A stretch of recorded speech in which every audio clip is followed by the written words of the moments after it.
नमस्कार नीमच नीमच टुडे में आपका स्वागत है। चलिए हम फिर शुरू करते हैं हमारा खास कार्यक्रम सुबह सवेरे। जी हाँ, आपके इस लोकप्रिय कार्यक्रम सुबह सवेरे में हम आपको आज एक ऐसी हस्ती से रूबरू कराने जा रहे हैं जो कि सामाजिक क्षेत्र से है। वे बहुत कम उम्र में बहुत बड़ी सफलता प्राप्त की है और कई संस्थाओं से जुड़ी हुई है। एक ऐसा अभियान उन्होंने शुरू किया जो कि पूरे देश में अनूठा है और उससे अपनी अलग पहचान बनाई है। हमने अक्सर देखा है कि जहाँ बेटियों को पसंद नहीं किया जाता है, बल्कि एक पुरानी परंपरा यह रही है कि एक दौर यह भी था जब बेटियों को दूध के अंदर डुबोकर मार दिया जाता था।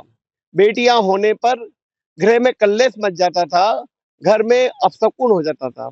लेकिन आज का दौर बदल रहा है, बेटियों को शुभकामनाएं माना जा रहा है, बेटियों को पावन घटाएं माना जा रहा है, बेटियों को ऋतु माना जा रहा है।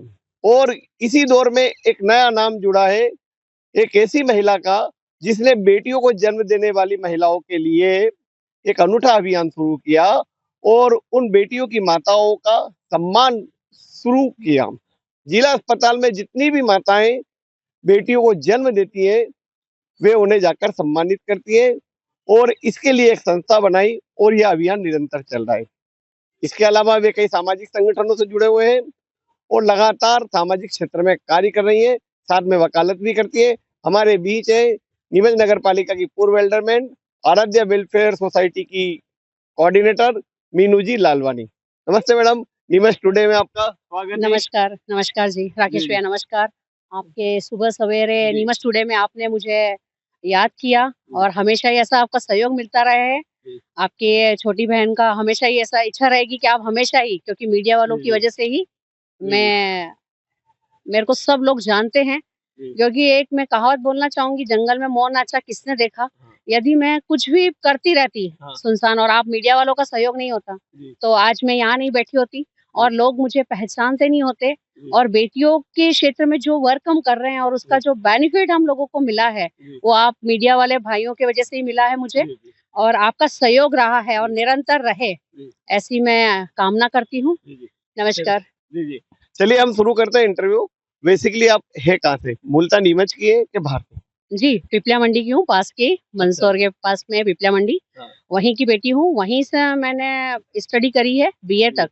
जी। 12th तक रेगुलर था, बीए नीमच आपका ससुराल है? जी, नीमच मेरा ससुराल है। हाँ। 2002 से मैं आप ही के यहाँ हूँ जी और बहुत सहयोग मिला है नीमच वासियों का मुझे। जी जी। जी। तो मतलब आपका एजुकेशन पूरा पिपलिया मंडी में हुआ? नहीं, मेरे को सिर्फ़ 12th था बायो से, वो हम्म मैंने रेगुलर करा। हम्म ग्रामीण परिवेश से आते थे, फिर बीए मैंने प्राइवेट कराया। फिर हम्म मेरे पति की बड़ी इच्छा थी कि मैं आगे पढ़ाई करूँ, हम्म तो शादी करके आई तो कंटिन्यूटी पे मेरी पढ़ाई चलती रही। हम्म। सारे टाइपिंग, मतलब कंप्यूटर सब। आपने मतलब घर पर सिर्फ 12th तक पढ़ा, उसके बाद पढ़ाई ससुराल से स्टार्ट की? ग्रेजुएशन हाई है? नहीं, बीए करके आई थी। अच्छा। उसके बाद मेरे को मेरे पति ने सारी पढ़ाई करवाई है। उनकी बड़ी इच्छा थी कि मेरी पत्नी एडवोकेट बने, पर हेल्थ इश्यूज़ की वजह से मैं एडवोकेसी में एडमिशन ही ले पाई थी। फिर अच्छा। 35 की एज हो गई थी तो बैंड था इधर, हम्म एडमिशन ही नहीं मिल रहा था मुझे एज के अकॉर्डिंग। फिर जैसे ही ओपन हुआ तो मेरे हस्बैंड ने हम्म मेरा यहाँ कॉलेज में मेरा एडमिशन करवाया हम्म। और मैंने एडवोकेसी करी। अच्छा अच्छा, जी। अभी आप वकालत भी कर रहे हैं? जी, अभी थोड़ा-सा दूसरे काम कर रहे हैं तो 5 साल कंटिन्यूटी करी है और ईश्वर ने चाहा तो मैं फिर वापस कोर्ट में 1.5 साल बाद वापस कोर्ट में ही आऊँगी। अच्छा अच्छा। जी। ये आराध्या संस्था गठन करके बेटियों को की माताओं का सम्मान करना, ये कल्पना कहाँ से आई? जी भैया, बड़ी एक उसको विडंबना कहें या ईश्वर हमसे कुछ और कार्य करवाना चाहता था। हम्म एक हर औरत का सपना होता है हम्म माँ बनने का। हम्म वो सौभाग्य ईश्वर ने मुझे भी प्रदान किया। हम्म। बेटियाँ हुई भी पर उनको हेल्थ इश्यूज़ थी और वो रही नहीं। अच्छा, कितनी और बेटी थी जी, 5 बेटियाँ हुई थी, ट्विन्स थी 2 बार। तो आपके? हाँ जी, तो वो हेल्थ इश्यूज़ की वज़ह से रही नहीं थी। पांचों ही? जी, जी, क्या जी, बात कर हेल्थ रहे हैं? इश्यूज़ था। मतलब 5 बेटियों को जन्म देने के बाद आपने खोया? जी, बिल्कुल। ऐसा? और बड़ी मतलब मेरे को भी हेल्थ इश्यूज़ हो गई थी। हाँ। तो 8-10 साल तो कंटिन्यू अस्पताल और नीमच, ये अस्पताल ये और तो नीमच। मतलब हाँ। बड़ी मार्मिक बात है। मतलब यहाँ नीमच के लोगों को पता नहीं होगा कि आपके साथ इतनी बड़ी ट्रेजेडी हुई। जी जी, जो घर के लोग हैं, मेंबर्स हैं, रिलेटिव उनको पता है। जी। बाकी फिर मैं आगे कार्य में लग गई और फिर यूँ था कि बार-बार किसी को बताने से हाँ। हासिल भी क्या हो रहा है और मेरे को तो ईश्वर ने एक दूसरे ट्विन्स काम के लिए एक भेजा। ट्विन्स हुए थे और 3 नहीं, 3 2 बच्चे? बार ट्विन्स हुई। 2 ट्विन्स हुए? जी, जी, जी। अच्छा, और एक सिंगल बेटी सिंगल थी? बेटी थी। जी। तो पाँचों का देहांत हो जी, गया? जी, अरे जी, बाप जी। रे! तो ये मतलब वही ये देखिए ईश्वर भी मतलब वज्रपात करता तो कैसे करता है, एक साथ लगातार कंटिन्यू 5 बच्चे आपके देहांत हो गए। जी। और यहाँ के बारे में मैं बताना नहीं चाहूंगी कि जो मेरे केसेस बिगाड़ने में यहाँ के डॉक्टर्स का भी बड़ा हाथ था। और फिर उसके बाद अहमदाबाद उदयपुर, तो ऐसे करके 10 साल निकल गए मेरी लाइफ अभी के। कोई बच्चा है? नहीं है जी, नहीं है। अभी नहीं है। जी, ये अच्छा, सभी मेरी बच्चियां हैं जिनका हम सम्मान करते हैं। अच्छा तो ये बड़ी मतलब मार्मिक घटना है। उसके बाद फिर आपने बेटियों की माताओं का सम्मान करने का प्लान बनाया? नहीं, उस गम से उभरने के लिए मेरे को 2012-14 के बाद में मैं 2015 से हॉस्पिटल जाना तो मैंने शुरू कर दिया था जी। कि चलो अब अपने को ईश्वर की जो मर्जी थी वो ठीक है, इससे मुझे अब इस गम से तो उभरना ही था, क्योंकि मैं लेके बैठूं तो दूसरी फैमिली भी थी मेरे घर में। जी।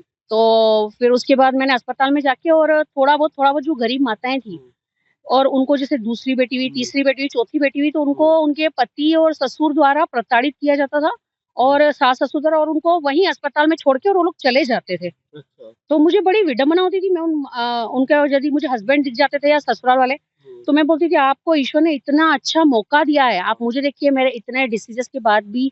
तो फिर उनको मैंने कहा आपको ये ईश्वर ने इतना उपहार दिया, आप ऐसे कैसे आपकी पत्नी को यहाँ अस्पताल में छोड़ के चले जाते हैं? फिर मैं उनको समझाती कि नहीं आप ऐसा मत करिए, उनको कुछ भी जो मेरे से होता 50-100 रुपए का मैं उनको दे के आती कि भैया ये फल-फूल इनको खिलाइए जो भी है। तो मतलब ये 2015 आज से भी ये चल रहा है कि बेटियों के जन्म लेने के बाद परिजन हॉस्पिटल में छोड़ के चले जी, जाते हैं? जी, जैसे तीसरी बेटी है, चौथी बेटी है, तो उनको लगता है हमें बेटा क्यों नहीं हुआ? और माताएँ रोती रहती है। ये तो मतलब अभी भी हो रहा है? अभी भी था। मैं जब 2015 से गई, अभी भी मुझे 2024 में भी दिखा है मुझे। अच्छा। और 2011-12 में जब मैं उदयपुर में एडमिट थी, हाँ। तो एक महिला के चौथी बेटी थी और मैं उसी के साथ वहीं एडमिट थी। तो वो बोले मेरी दीदी चौथी बेटी हो गई है, ये वो मेरे ससुराल वाले मुझे ले नहीं जा रहे हैं और इस बेटी को मैं नहीं चाहती हूँ, मैं मारना चाहती हूँ। मतलब मैं उसका स्टेटमेंट था मेरे सामने ऐसा। ऐसा? और मैं थी मेरे इलाज के लिए वहाँ एडमिट, और मुझे ऐसा सुन के कि ईश्वर ने इन्हें ऐसे ही इतना बड़े उपहार दे दिए हैं और ये कैसे लोग हैं। फिर उन्हें समझाया जाता तो वो तो चीज़ें मुझे माइंड में थी 2012 से ही। 2015 से हम जिला चिकित्सालय में जाके और माताओं को काउंसलिंग करके, उनके ससुराल वालों को काउंसलिंग करके मतलब ये कि अभियान शुरू करने से पहले आप उनके परिजनों को समझाते थे कि बेटियां जन्म हुई तो इस पे खुशियां मनाइए, निराश मत होइए। नहीं, संस्था का नामकरण हमने 17 सितंबर 2017 से करा है, पर उससे पहले आप पहले वर्क कर रहे थे। कर रहे थे। तो हम लोगों को जब देखते थे तो बेटा और बेटी में जो फ़र्क था, जी, जी। जो लिंगानुपात था, उसको हमको सिर्फ़ थोड़ा कम करना था और लोगों को समझाना था कि आप एक तो इतना वंश बढ़ा रहे, चौथी बेटी, 5वीं बेटी, आप इनका पालन-पोषण सही से कर भी नहीं पाएँगे। मतलब बेटे की चाह में लगातार बेटियां पैदा हो रही थी उस और समय। उसको वो मान भी नहीं रहे थे ना फिर कि मतलब महिलाओं को अत्याचार ही हो रहे थे ना कि आपने चौथी बेटी हो गई, ये हो गया, तुम बेटा नहीं हो रहा है, तो उन महिलाओं को भी वो लोग छोड़ देते थे और उस बेटी को तो बिल्कुल हाथ ही नहीं लगाते थे। जैसे तीसरी या चौथी बेटी हो जाती थी, तो वो उसके पास ही नहीं जाते थे बिल्कुल भी। तो बड़े ये पीड़ा थी स्थिति मुझे। जी, ये पीड़ा थी। स्थिति गाँव में वालों में, गाँव के जो लोग आते थे उनमें नज़र आती थी कि शहरी क्षेत्र में भी? नहीं, सभी मध्यम मतलब जो हाई प्रोफाइल जो होते हैं वो तो सरकारी में आते ही नहीं है, बहुत ज़्यादा जो हाई प्रोफाइल है। जी, बाकी जो थोड़े से मिडिल क्लास फैमिलीज़ हैं या बिल्कुल जो पुअर फैमिलीज़ हैं, तो उनमें यूँ था कि बेटा नहीं हो रहा है, बेटा नहीं हो रहा है, तो वो लोग थोड़ा ज़्यादा करते हैं। हाई प्रोफाइल लोग तो जिला चिकित्सालय में मुझे दिखे ही नहीं, जो बहुत ज़्यादा हाई प्रोफाइल है, उनकी महिलाएँ तो नहीं, मुझे ग्रामीण क्षेत्रों में ज़्यादा है, शहरी क्षेत्र में ज़्यादा दोनों बोथ दोनों बोथ जगह बोथ पे? पर जो शिक्षा मिडिल क्लास वाले हैं उनमें ज़्यादा था, उनमें ज़्यादा था। उनमें ज़्यादा था। अच्छा, अच्छा। तो ये फिर ये प्लान कैसा है? मतलब आपने बताया कि ये घटना, इतनी बड़ी घटना आपके साथ घटी, फिर आपने हॉस्पिटल जाना शुरू किया, फिर बेटियों की माताओं को सम्मान करना, ये प्लान कैसे?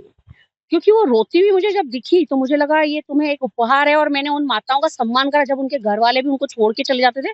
तो मुझे लगा क्यों ना इन्होंने जब बेटी को जन्म दिया तो इन माताओं का सम्मान किया जाए, क्योंकि बेटा और बेटी में फ़र्क क्या है? आप यदि बेटियों को भी एजुकेटेड करेंगे तो उसको भी आप बहुत बड़े मुकाम पे ले जा सकते हैं। तो फ़र्क क्या है? मुझे तो आज दिन तक समझ में नहीं आया। यदि आप बेटे को शिक्षित कर रहे हैं, एजुकेटेड है आपका बेटा, आप बड़ी पोस्ट पे उसको देखना चाहते हैं, डॉक्टर, इंजीनियर या कहीं पे भी उसको आप देखना चाहते हैं। तो आज बेटियाँ किस क्षेत्र में कम है? आप भी इनको अच्छी शिक्षा दीजिए, अच्छा पालन-पोषण कीजिए, इनके पोषण का ध्यान रखिए। कुपोषण सबसे बड़ी समस्या भी है अभी, जिस पे हम आगे वर्क कर रहे हैं कुपोषण पर। तो ये अभियान की शुरुआत ऐसे हुई मतलब? जी बाकी मतलब फिर संस्था का गठन किया, ये विचार कहाँ से आया? नहीं, 2015 से जब हम वर्क कर रहे थे तो फिर हमको लगा क्यों ना हम इन माताओं का ही सम्मान करें, हाँ। जो मतलब घर वाले इन बच्चियों को हाथ नहीं लगा रहे हैं, माता भी रो रही है। तो उसे तो गर्व होना चाहिए ना कि वाह मैंने बेटी पैदा करी है। कोई बात नहीं ना, बेटी है तो क्या हो गया, मैं इसका पालन पोषण करूंगी। पर सबसे बड़ी विडम्बना राकेश भाई यहाँ पे ये है कि आर्थिक रूप से महिलाएं सक्षम नहीं है, क्योंकि उनको जाना ससुराल वालों के इधर ही है। पियर वाले भी सपोर्ट नहीं करते कि वाह चल बेटी हमारे पास आजा, 3-4 बच्चों को लेके कोई भी आर्थिक रूप से नहीं रख पा रहा था, और पति और ससुराल वाले मुंह मोड़ लेते, तो फिर महिलाएं जाए कहाँ। तो मेरा आपके चैनल से एक निवेदन है कि आप बेटा और बेटी को इतना सक्षम बनाइए कि औरतों को भी आप अच्छे घर परिवार में शादी करिए, पर उनको आप आर्थिक रूप से मजबूत बनाइए, क्योंकि आप जब आर्थिक रूप से मजबूत होते हैं ना, तो आप डिसीजन मेकर होते हैं, डिसीजन ले सकते हैं आप। तो अब तक कितनी माताओं का सम्मान कर चुके हैं? जी राकेश भाई, अभी तक कंटिन्यूटी पे जो चल रहा है उसमें 15,000 माताओं का हम लोग सम्मान 15,000 बहुत बहुत बड़ी बात है, मतलब 15,000।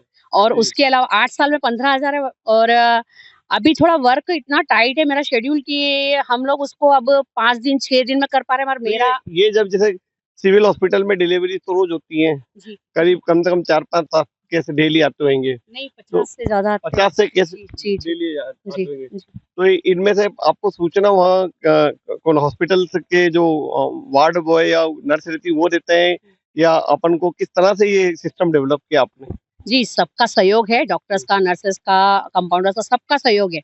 पर उसमें हम लोगों को जैसे जब भी प्रोजेक्ट करना होता है, जैसे आपका बर्थडे, आपने बोला दीदी आज चलते हैं, माताओं का सम्मान करना है और मुझे कुछ उपहार देना है, तो हम 1-2 घंटा पहले चले जाते हैं और लिस्ट जिनको बेटियां हुई उनकी लिस्ट बना लेते हैं। जो सप्ताह भर में जितनी या महीने भर में जितनी? सप्ताह भर में नहीं, उसी डे में जो है वहाँ है।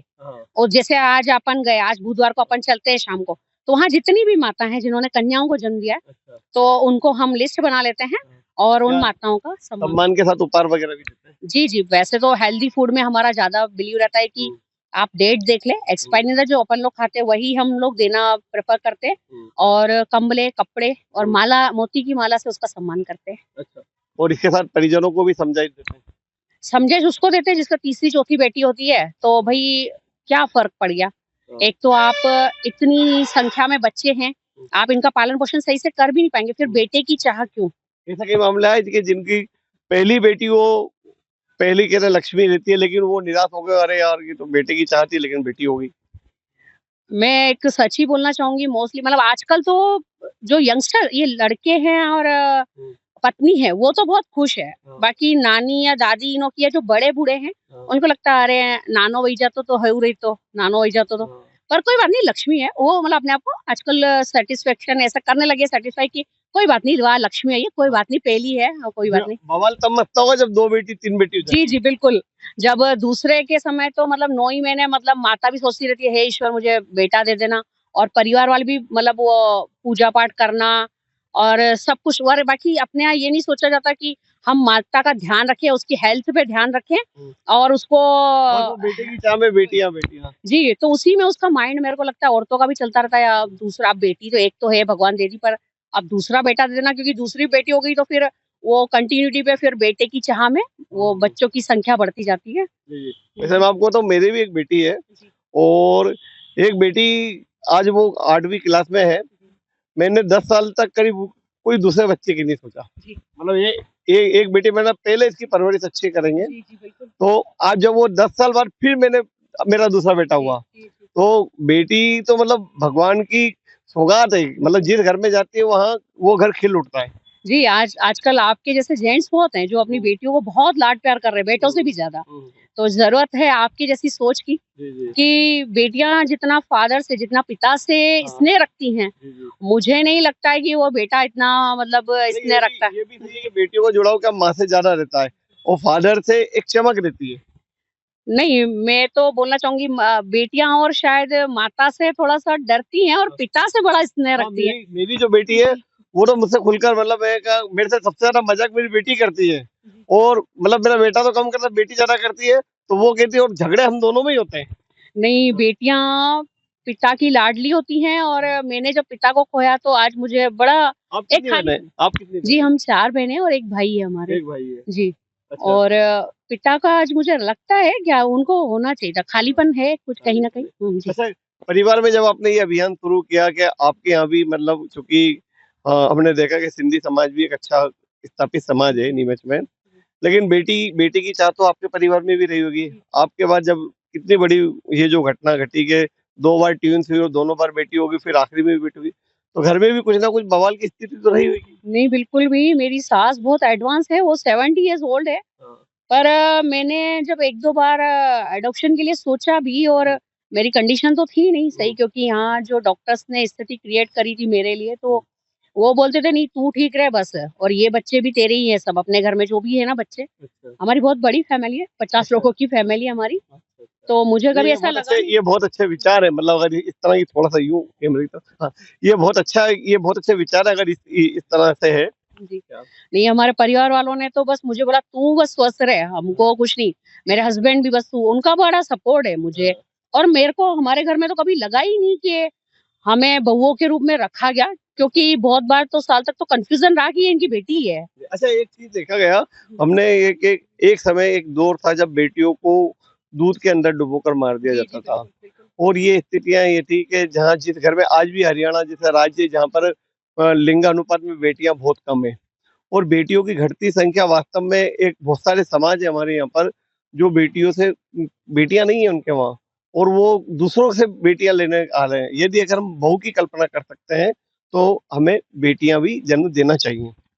जी, ये एक मैं थोड़ा-सा सच बोलने में विश्वास करती हूँ, भले ही कुछ लोग मुझसे नाराज़ रहें, पर इस पे आपने जो ये मुद्दा उठाया भैया, बेटियाँ जहाँ से लोग जो ला रहे हैं, वो हैं थोड़े से हाई प्रोफाइल। जहाँ से बेटियाँ अपन ला रहे हैं, वो गरीब लोग हैं। गरीब है, पर वो पढ़ लिख गई है और उनके स्टैंडर्ड से। वो पर तो फिर अपन बोलते हैं ना कि शादी वहीं करनी चाहिए जहाँ अपना स्टैंडर्ड मिल रहा हो, हाँ, जहाँ अपने समान वाले लोग हों, सही बात है। समानता का लेवल हो। बाकी प्रेम विवाह ने ये तो सब चलते ही रहते हैं। बिल्कुल। बाकी अपन जब भी अपनी बेटी के लिए देखने जाते हैं घर, तो अपनी समानता वाला हो, हाँ। कि हमारी बेटी वहाँ असुविधा में ना रहे।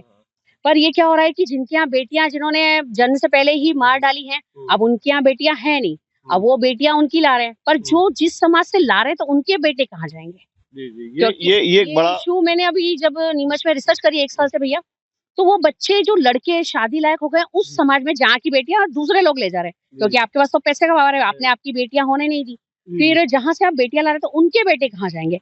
तो वो बच्चे जो हैं, वो लड़के जो हैं शादी लायक हो गए हैं, फिर वो गलत आदतों वो में। अपने रुतबे और पैसे के चक्कर में गरीब लोगों की बेटियाँ ले लेते हैं, जी। और फिर वो अपनी बेटियाँ उन परिवारों में नहीं देते जो उनसे उनका स्टैंडर्ड नीचे है।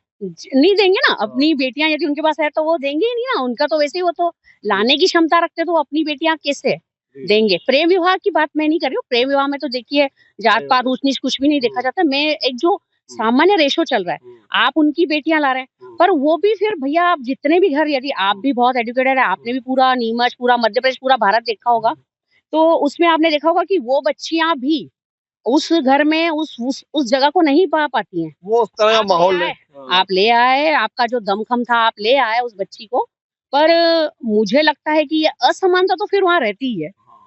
चलिए, मैं जहाँ तक मेरा ऑब्ज़र्व करती हूँ, असमानता रहती है। जी। चलिए, यहाँ वक्त एक ब्रेक का, ब्रेक के बाद फिर आपसे रूबरू होंगी मीनू लालवानी, नीमच की प्रख्यात समाज सेविका हैं, मानव अधिकार आयोग की मित्र हैं। उन्होंने अपने जीवन के रहस्य जो हमें बताए वो वास्तव में चौंकाने वाले हैं। वे किस तरह से समाज सेवा में आगे बढ़ी हैं। बने रहे नीमच टुडे के साथ, देखते रहे सुबह सवेरे। अब उदयपुर इंदौर जाने की आवश्यकता नहीं। Gyanodaya multi specialty hospital Neemuch में उपलब्ध है। अंचल का एकमात्र अत्याधुनिक सर्व सुविधा युक्त 150 बेडेड हॉस्पिटल, जहां आपको 24 घंटे इमरजेंसी सुविधा उपलब्ध मिलेगी। साथ ही सभी बीमारियों का इलाज, जांचें तथा दवाइयां एक ही स्थान पर उपलब्ध है। 20 स्पेशलिस्ट डॉक्टर की विशाल व अनुभवी टीम के साथ उपलब्ध सेवाएं, अस्थि रोग, शिशु रोग, महिला एवं प्रसूति रोग, लेजर सर्जरी, न्यूरो एवं स्पाइन सर्जरी, यूरोलॉजी, जनरल एवं लेप्रोस्कोपी सर्जरी, क्रिटिकल केयर एवं ट्रॉमा, मुख कैंसर रोग, जनरल मेडिसिन, फिजियोथेरेपी। इसके अतिरिक्त 15 बेडेड अत्याधुनिक मशीनों युक्त ICU, ultra modern 7 bedded dialysis unit, 10 bed नवजात शिशु and ICU, 4 modular operation theatre, अत्याधुनिक लैब एवं रेडियोलॉजी विभाग, सर्व सुविधा युक्त वार्ड एवं प्राइवेट रूम, 24 घंटे एम्बुलेंस सुविधा, आयुष्मान सुविधा उपलब्ध, उचित उपचार उचित समय। Gyanodaya multi specialty hospital.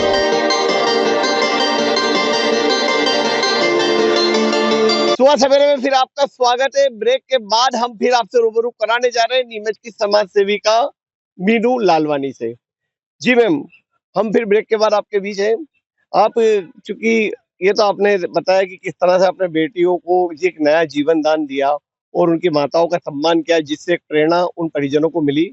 इसके अलावा और कौन-कौन से अभियान चल रहे हैं अभी आपके समाज सेवा के क्षेत्र में? जी, पौधों के ऊपर हमारा जो एक प्रोजेक्ट चल रहा है काफ़ी सालों से, हुँ, पौधे बाँटना और उसपे ट्री गार्ड लगाना। हुँ, क्योंकि जब हमने पौधे हज़ारों की संख्या में बाँटे, तो वो मर रहे थे पौधे। फिर मुझे बड़ा गिल्ट फ़ील हुआ कि ये तो मैं बाँट रही हूँ यहाँ ला-ला के, 1-2 घंटे में अपन ने बाँट भी दिए, पर उनकी केयर नहीं हो पा रही है। पौधे तो मर रहे हैं, फिर क्या मतलब पड़ा है मैं ये अभियान से जुड़ूँ। सरजने के लिए जो कि पोषण से भरपूर थी, वन मंडलाधिकारी भी आए पहले, सरजने के जो अभियान चला, समझना जो करते सरजने की हैं। फलियाँ, जी, वो माताओं को देना, हाँ। क्योंकि वो बहुत पोषण में भरपूर रहती है, तो संरचना मतलब वो आज भी घरों में संरचना की जो फलियाँ खूब बनाई जाती है और उसका टेस्ट भी बड़ा स्वादिष्ट होता है। जी, जी, बिल्कुल। उसका अभियान चलाया, तुलसी के पौधे और मीठी नीम। अच्छा, और उसके अलावा ये भी अभी आराध्या के दिनों से ले जी, आने जी, जी, अच्छा। जी। हुँ, उसके अलावा लेटेस्ट हमने अभी अस्पताल में भी ट्री गार्ड और ये लगा के, हुँ, उसमें हमने नीम के पौधे हुँ, और एक जगह हमने मंदिर में मैंने ट्री गार्ड समेत लगाया है आँवले का पौधा, जो कि मंदिरों में महिलाएँ आँवले के पेड़ की पूजा करने आती हैं। हुँ, उसको हमको डेवलप करना था, उसके लिए ट्री गार्ड जन सहयोग से लगाए। जी, जी। जब जन सहयोग नहीं मिलता है, तो फिर मैं मेरे पैसों से लगा लेती हूँ। पर मानव अधिकार आयोग में भी आप मित्र हैं। जी। उसके मानव अधिकार मित्र की हैसियत से क्या कार्य कर रहे हैं? जी, उसमें जो भी मेरे पास कंप्लेन आती है या मुझे खुद ही पता चल जाता है कि इसके साथ वाक़ई में शोषण हुआ है, इसके साथ गलत हुआ है, तो मैं उन भैया लोगों से खुद मिलने जाती हूँ। वो बोलते हैं, "दीदी देखिए, ये नहीं सुन रहा, हमारी वो नहीं सुन रहा है।" तो मैं कॉल लगाती हूँ उनको, उनका समाधान हो जाता है ठीक, नहीं तो फिर हम मैं भोपाल उनका कंप्लेन भिजवाने जी, आयोग जी, में जी, भेजते जी, हैं। बिल्कुल भिजवाते हैं। अच्छा, अच्छा। अच्छा इस रिस्पॉन्स आता है वहाँ जी, से जी। भी, अच्छा। बाल संरक्षण आयोग में भी हैं आप, उसकी क्या गतिविधि है? बाल कल्याण बाल समिति। बाल कल्याण जी, समिति में। जी। उसमें चल रहा है वो उसका 1.5 साल से। अच्छा। जी। अच्छा, इसके अलावा नगर पालिका में एल्डरमैन भी रहे। तो नगर पालिका में एल्डरमैन रहे तो नगर पालिका जाएँगे, ये प्लान क्या था? जी, हर व्यक्ति को आगे बढ़ने की चाह होती है हाँ। और कार्य तो हम 2012-2015 से भी कर रहे थे। हुँ, हुँ, पर एक जो मुकाम चाहिए, हुँ। एक जो अपने को ईश्वर जब प्रदत्त करता है वो कुर्सी हाँ, और वो पद जब देता है हाँ। और उस पद की यदि गरिमा के अनुरूप अपन वर्क कर रहे हैं, हुँ, तो वो 4 चाँद लगा देता है उस हुँ, पद पर। हुँ। और मैंने हमेशा ईमानदारी से और जन सहयोग के लिए कार्य किए। कुछ लोग बोलते भी थे कि ये इतना सीधापन भी अच्छा नहीं है, ये हाँ। वो जिससे आपको ईश्वर ने इतने अच्छे-अच्छे पद दिए हैं। पर मेरा एक ही लक्ष्य था कि ईश्वर मेरे नगर पालिका में 5 साल एल्डरमैन रहे आप। नहीं, मैं 18 महीने रही थी, अच्छा। 18 महीने। तो इस दौरान गए थे, बैठकों में गए थे? जी, जी, बिल्कुल। मुद्दे वगैरह उठाए थे? जी, बिल्कुल। हमेशा ही ये नहीं सोचा कि ये सरकार किसकी क्या है या मैं एल्डरमैन हूँ, ठीक है, पर मैंने मुद्दे हमेशा ही देखा जो मेरे वार्ड के नहीं, हुँ। पूरे नीमच के ही उठाए मैंने। अच्छा, अच्छा। और उसके अलावा आज भी, हुँ, भले मैं उस पद पर नहीं भी हूँ, हुँ। फिर भी मेरे को यदि कोई कंप्लेन आती है, तो मैं कॉल करती हूँ बाकायदा और उसके अलावा जहाँ तक होता है कि मैं उसका निराकरण करने की कोशिश करती हूँ। जी, जी। और ईश्वर का आशीर्वाद भी है भैया हुँ। कि अपन जब जब अच्छे कार्य करते हैं ईमानदारी से, तो ईश्वर भी अपना साथ देते हैं। इन सब के बीच वकालत के लिए समय कहाँ से मिलता है? जी, मैं बहुत लकी हूँ, घर के पास ही कोर्ट है और ऑफ़िस भी घर में ही है, तो क्लाइंट भले ही ऑफ़िस में ही आ जाते थे। हाँ। कितना अभी टाइम हो गया वकालत किए? जी, 5 साल हुए हैं, पर हाँ। अभी 1.5 साल से मैं नहीं कर रही हूँ। ऐसा? 1.5 साल से कंटिन्यूटी पे नहीं कर पा रही हाँ, हूँ। बीच में मैंने जी। आपको वहाँ प्रैक्टिस करते हुए भी देखा था वहाँ। जी, जी भैया, जी। बिल्कुल सब मेरे हस्बैंड की वज़ह से उनको बड़ा था कि मेरी बीवी एडवोकेट बने। हाँ, हाँ। जबकि हाँ, ये भी ईश्वर ने एक मुझे तमगा दिया है, अच्छा मैं अच्छा काम कर पाती हूँ। अच्छा, मोमो भाई जो आपके जी, पति महोदय हैं, जी। वो भी नीमच में प्रसिद्ध है अपने कार्यों के लिए। उनका वो जो भोजू जी, चौराहा है वो बहुत प्रसिद्ध है और वहाँ उनकी जो छोटी-सी दुकान है, मैंने देखा बड़े से बड़े नेता आते हैं वहाँ और चाहे किसी भी समाज का जुलूस हो, चाहे किसी भी की भी शोभा यात्रा हो, मोमो भाई के यहाँ फूल की टोकरी रखी रहती है और सब स्वागत करते हैं। जी। जी, समभाव की भावना है हम लोगों में। जी, हमारे लिए कोई गैर नहीं है, सब अपने ही हैं। जी, तो जो भी शोभा यात्राएँ, जुलूस निकल रहे हैं, हाँ, जितने भी संत जन आ रहे हैं, सब हमारे ही हैं। और जी, हमें बड़ी खुशी होती है कि स्वागत भी हो जाए और उन लोगों का आशीर्वाद भी हमें मिल जाए। जी। तो इसीलिए हमेशा से ही आप इतना काम करते हैं, तो इसमें मोमो भाई का पूरा सपोर्ट रहता है? जी। सहयोग करते हैं वो? बिल्कुल 101% ऐसा? जी, पति के सहयोग के बिना मैं भले मेरी मन में इच्छाएँ भी होती हाँ, और उनकी इच्छा नहीं होती कि मेरी पत्नी बाहर जाके वर्क करे या ऐसे सोशल वर्क करे, तो घर में हमेशा ही झगड़े होते हैं, तो पति का सपोर्ट है, पढ़ाई उन्होंने करवाई है मुझे। भोजू का चौराहा कहते हैं, ये अपने परिवार में ही है? जी, मेरे ससुर जी का नाम है भोजराज जी लालवानी। भोजराज जी लालवानी। जी। अच्छा, वो होटल जो उनकी बहुत पुरानी होटल है, वही उसी के नाम से वो भोजू चौराहा प्रसिद्ध हो गया। जी, जी भाई साहब, बिल्कुल। है, ससुर साहब है? जी है। अभी उनका कैसा सहयोग रहता है? जी, बिल्कुल, वो तो बड़े खुश हुए कि हमारे लड़के जो है वो एडवोकेट नहीं बन पाए और हमारी बहू बन गई। ऐसा? तो वो मेरे पिता की तरह ही मन-मन में बहुत खुश होते थे ऐसा? कि वाह! हमारी एडवोकेट। और फिर मेरे को रोज़ बोलते थे कि आपका परिवार मैंने देखा है कि संघ और भाजपा से जुड़ा रहा है, और इस दिशा में आपकी क्या है भविष्य में प्लान, के कहाँ भाजपा की राजनीति करना है या फिर कोई चुनाव लड़ना है? अभी तो आगे ईश्वर की जो मर्ज़ी, बाकी अभी मैं बच्चों के क्षेत्र में जो वर्क कर रही हूँ, वो कर रही हूँ। और ईश्वर मुझे पता नहीं हमेशा ही कहीं और नई दिशा में ले जाता है। तो जनता ने यदि चाहा और ईश्वर ने चाहा, तो ज़रूर कुछ भी अच्छा ही होगा। ऐसा? जी। अभी लगभग कितने लोग जुड़े हैं आपकी संस्था से? पूरा नीमच, यदि मैं बोलूँ तो पूरा भारत, और वैसे मैं यहाँ ही की हूँ बहू, तो पूरे नीमच का सहयोग है। कोई भी नहीं बोलता कि दीदी आप अच्छा कार्य नहीं कर रहे, कोई भी, भले ही प्रतिस्पर्धी भी रहे होंगे अपने लेवल के, पर वो कभी इस वर्क को खराब नहीं बोल पाए। उनको लगा दीदी बहुत ही अच्छा वर्क कर रहे हैं। तो बहुत सहयोग रहता है, मतलब फाइनेंशियली भी और इमोशनली भी, और वो मेरे से जुड़ना चाहते हैं, क्योंकि कोई भी ऐसा नहीं कि सिर्फ कागजों पे चल रहा है, वो सामने है। जैसे मेरा बर्थडे है, कुछ भी हमने माताओं को दिया, तो वो सब सामने होता है। ऐसा नहीं कि सिर्फ कागजों पे वर्क चल रहा है। परिवार परामर्श केंद्र में भी आपको बुलाया जाता है, कई तरह की काउंसलिंग के लिए भेजा जाता है, किस तरह के मामले आते हैं? जी, मैं 8 साल महिला सेल में रही थी काउंसलर, और वन स्टॉप में रही, और मैं ऑलरेडी काउंसलर का मेरे को था डिप्लोमा, तो MSW भी किया क्या? जी, MSW पीजीडी से सब करा हुआ है अच्छा, मेरा। जी, अरे वाह! जी। तो काउंसलिंग का ऐसा था कि ईश्वर का आशीर्वाद था, और लोग समझ जाते थे, हम समझाते थे ना, तो लोग थोड़ा-सा उनका डिस्प्यूट कम हो जाते थे, समझते थे उस चीज़ को। तो मैं तो चाहूँगी कि अपनी वाणी पे सरस्वती बैठती है और ईश्वर का आशीर्वाद है, बाकी और कुछ भी नहीं है कि अपन खुद से कुछ वर्क कर सकते हैं। तो समझ जाते थे लोग, तो उनको, मैडमों को, सरों को लगता था अच्छी काउंसलिंग कर रहे हैं, तो दीदी को बुला लिया जाए। हाँ। तो हमको लगता था ये भी अच्छा एक कार्य है, किसी का अपन यदि घर टूटने से बचा रहे हैं, या किसी के बच्चे जो गलत चीज़ों में, गलत संगतों में पड़ गए और मेरे काउंसलिंग से उनको सही राह मिल रही है, तो क्या बुरा है। चलिए, बहुत-बहुत धन्यवाद। और कुछ कहना चाहेंगे आप बेटियों को लेकर, नीमच शहर वासियों को, खासतौर पर उन माताओं को, उन परिवार को जहाँ एक से ज़्यादा बेटी है, उनके लिए कोई संदेश आपका? जी, आप बेटा और बेटी है, तो आप जितना पोषण आहार बेटे के लिए कर रही हैं, जितनी सोच आपकी पॉजिटिव वाइब्स अपने बेटे के लिए, उतनी उस बालिका के लिए रखिएगा, और वो बालिका उस मुकाम तक पहुँचेगी। आपको बुढ़ापे में गर्व होगा कि हमने इसे उतना ही पौष्टिक आहार, उतना ही एजुकेशन दिया, जितना हमने हमारे बेटे को दिया। मैं आपको 101% बोल सकती हूँ, आपका बेटा आपको 80-90% उतना सहयोग करेगा, बेटी आपको 101% करेगी। तो आप बेटी के लिए भी अच्छी वाइब्स रखिए, अच्छा भोजन प्रोवाइड कराइए उसे, अच्छी एजुकेशन दीजिए, और जो बेटा और बेटी में फ़र्क है, आप ख़त्म करिए। और नीमच की जनता तो मुझे लगता है कि 8 साल में मैंने देखा बहुत ही यहाँ पे पॉज़िटिव है, और अपनी बेटियों का सम्मान कर रहे हैं वो पैदा होने पर। जी। चलिए, धन्यवाद।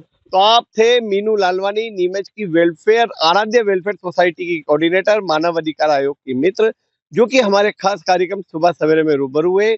उन्होंने तमाम मुद्दों पर हमसे बात की, हमारे सवालों का जवाब दिया, और उनका जो प्रेरणादायी अभियान है वह नीमच के लिए वरदान बन चुका है। वो खास तौर पर उन बेटियों के जीवन को संवारा है जिनके घरों में बेटी होने पर निराशा का माहौल होता था, लेकिन जब से उनका ये अभियान चला है, एक नई पहल हुई है, देश में एक अनूठा कार्य किया है। अगली बार आपसे फिर सुबह सवेरे में किसी अन्य हस्ती से रूबरू कराएंगे। देखते रहे नीमच टुडे का खास कार्यक्रम सुबह सवेरे।